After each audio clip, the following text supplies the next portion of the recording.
Hi, இந்த video click பண்ண ஒவ்வொருத்தருக்கும் என்னோட தேங்க்ஸுங்க. பப்ளிக் எக்ஸாம் அப்படிங்கிறது ஒரு வேர்ல்டு கப் ஃபைனல் மாதிரி. நீங்கள் வேர்ல்டு கப்பு குவாலிஃபை ஆனீங்களா இல்லையா, லீக் மேட்சஸில் எப்படி விளையாண்டீங்க, குவார்ட்டர் ஃபைனல், செமிஃபைனல் இதிலெல்லாம் எப்படி விளையாண்டீங்க அப்படிங்கிறது மேட்ரே இல்லை. ஃபைனல் மேட்ச் அந்த ஒரு நாள், அந்த ஒரு குறிப்பிட்ட டைமில் நீங்கள் எப்படி பர்ஃபார்ம் பண்ணுறீங்கன்றதை பொறுத்து தான் உங்களுக்கு சக்ஸஸ் கிடைக்குமா இல்லையாங்கிறது தெரியும். அதே மாதிரி தாங்க பப்ளிக் எக்ஸாம். நீங்கள் cycle test, monthly test, revision test, mid term, quarterly, half yearly இதிலெல்லாம் என்ன பண்ணீங்க, எவ்வளோ மார்க் வாங்கினீங்கன்றது மேட்ரே இல்லை.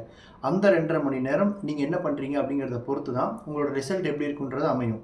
ஆனால் இந்த இடத்துல ஒரு சின்ன டிஃப்ரென்ஸ், ஆப்போனண்ட் வெளியே இல்லை, நமக்குள்ளாரையே இருக்கிற பயம், பதட்டம், ஸ்ட்ரெஸ்ஸு, டைம் மேனேஜ்மெண்ட் பண்ணாமல் இருக்கிறது இதெல்லாம் தான். இதையெல்லாம் எப்படி ஓவர் கம் பண்ணுறது அப்படிங்கிறதுக்கு எனக்கு தெரிஞ்ச நான் பண்ண தப்பு நீங்கள் பண்ணக்கூடாது அப்படிங்கிறதுக்காக ஒரு 5 ஹேக்ஸ் அண்ட் டிப்ஸை இந்த வீடியோவில் நான் சொல்கிறேன். வீடியோ ஃபுல்லாக பாருங்கள். இது உங்களுக்கு யூஸ்ஃபுல்லாக இல்லாமல் இருக்கலாம், பட் ஆனால் உங்களோட ஃப்ரெண்ட்ஸ், ரிலேட்டிவ்ஸ் யாராவது ஒருத்தவங்க இந்த எக்ஸாம் எழுத போவாங்க, அவங்களுக்கு இந்த வீடியோவை ஷேர் பண்ணுங்கள். பிடிச்சிருந்துச்சுன்னா சப்ஸ்கிரைப் பட்டன் அமுத்தி நம்மளோட சின்ன ஃபேமிலியில் நீங்களும் ஜாயின் பண்ணிக்கோங்க. காலையிலே எழுந்திரிச்சு சாமிலாம் கும்பிட்டுட்டு நாம் படித்த கொஸ்டின் மட்டும்தான் எக்ஸாமில் வரணும்னு வேண்டிகிட்டே எக்ஸாம் ஹாலில் உட்காந்துருக்கும் போதே நம்ம கையில் கொஸ்டின் பேப்பரை கொடுத்துருவாங்க. நீங்கள் உடனே டைம் போக ஆரம்பிச்சிச்சுன்னு சொல்லிட்டு ஆன்சர் எழுத ஆரம்பிச்சிடாதீங்க. கொஸ்டின் பேப்பரில் இருக்கிற ஒரு கொஸ்டினையும் மினிமம் 2 வாட்டியாவது படிங்க.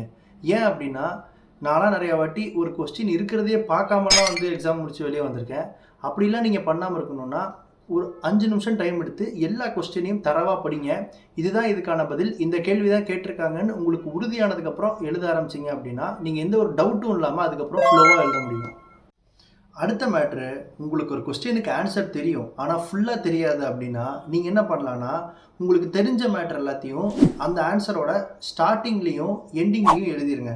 உங்களுக்கு கான்ஃபிடென்ட்டாக இல்லாத பாயிண்ட்ஸை நடுவில் மிக்ஸ் பண்ணி விட்ருங்க. இப்படி பண்ணுறப்போ இன்விஜிலேட்டர்ஸ் இதை நோட் பண்ணாமல் போகிறதுக்கு நிறைய சான்சஸ் இருக்குது.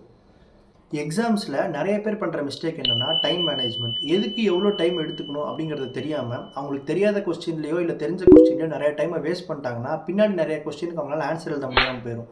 ஸோ நீங்கள் பண்ண வேண்டியது என்னென்னா, நீங்கள் என்ன தான் நிறையா ரிவிஷன் டெஸ்ட்லாம் எழுதியிருந்தாலும் ஒரு பழைய கொஸ்டின் பேப்பரை எடுத்து நீங்களே செல்ஃபாக ஒரு 2.5 மணி நேரம் டைமரை செட் பண்ணிவிட்டு எக்ஸாம் எழுதி பாருங்கள். அப்போ தான் உங்களுக்கு செல்ஃபாக யாரோட ஒரு புஷ்ஷும் இல்லாமல் டைம் மேனேஜ்மெண்ட் பண்ண முடியுதா அப்படிங்கிறது உங்களுக்கு தெரியும். ஸோ ப்ளீஸ் எக்ஸாம் போகிறதுக்கு முன்னாடி நீங்களே ஒரு வாட்டி ஒரு மாடல் கொஸ்டின் பேப்பரை எடுத்து டைமர் செட் பண்ணி எழுதி பாருங்கள்.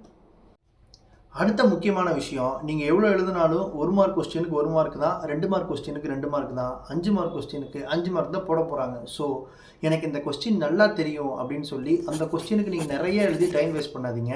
என்ன தேவையோ அதை மட்டும் எழுதுங்க. அடுத்த மேட்ரு, எல்லா கொஸ்டின் எழுத ஆரம்பிக்கும் போதும் கொஸ்டின் நம்பர் போட்டுட்டு எழுத ஆரம்பிங்க. ஏன்னா அதை வச்சு தான் உங்களோட ஆன்சரை வேலிடேட் பண்ணுவாங்க. அதே மாதிரி முடிஞ்ச அளவுக்கு உங்களோட ஆன்சரை நல்லா ப்ரெசென்ட் பண்ணுங்கள். நீங்கள் ஒரு பிளாக், ப்ளூ மட்டும் யூஸ் பண்ணுங்கள், ரொம்ப அதிகமாக யூஸ் பண்ண வேணாம்.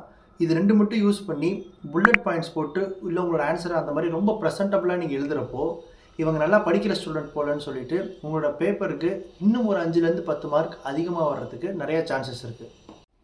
ஸோ நம்ம சேனலில் அடுத்த கொஞ்ச நாளைக்கு இந்த எக்ஸாம் பற்றி சீரீஸ் தான் போட போகிறோம்.